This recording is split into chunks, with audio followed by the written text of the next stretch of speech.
Bonjour, nous arrivons donc à la 5e et avant-dernière étape de réflexion et d'analyse de ce congrès, sans compter bien sûr les 13 ateliers et la quinzaine de forums qui se sont tenus.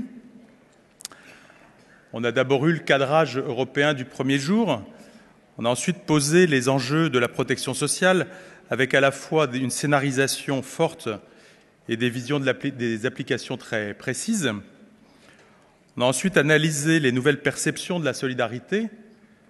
Et si certains ont pu s'interroger sur la pertinence des sondages, c'est un débat qui doit exister depuis que les sondages existent, il y a néanmoins un élément qui était intéressant, particulièrement intéressant, c'était cette mesure de l'évolution qu'apportait ce sondage et qui nous permet de voir les ruptures et les changements.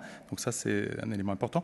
Nous venons d'écouter donc M. Vignon sur l'exclusion en pleine actualité, bien sûr, après le CIL, le Conseil interministériel de lutte contre l'exclusion qui s'est tenu lundi dernier. Et il nous reste donc maintenant à examiner les effets des évolutions actuelles. Alors, on dit que l'usager est de plus en plus au cœur des politiques sociales.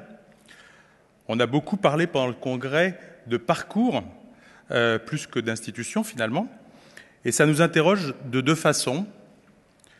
La première, c'est comment, de fait, les politiques publiques influent ou influeront, ça c'est la partie prospective, sur l'usager, qu'il s'agisse des lois récentes, loi 2002, loi HPST, etc., qu'il s'agisse de l'acte 3 de la décentralisation, ou des évolutions de la tarification et des appels à projets.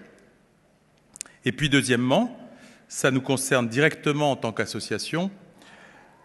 Comment est-ce que les associations vont pouvoir s'adapter, se positionner? Comment elles évolueront pour répondre à ces nouveaux besoins que nous exprimons nous-mêmes, mais que nous revendiquons même, non seulement on les exprime, mais on les revendique, mais qui en même temps impacteront sans doute fortement nos organisations.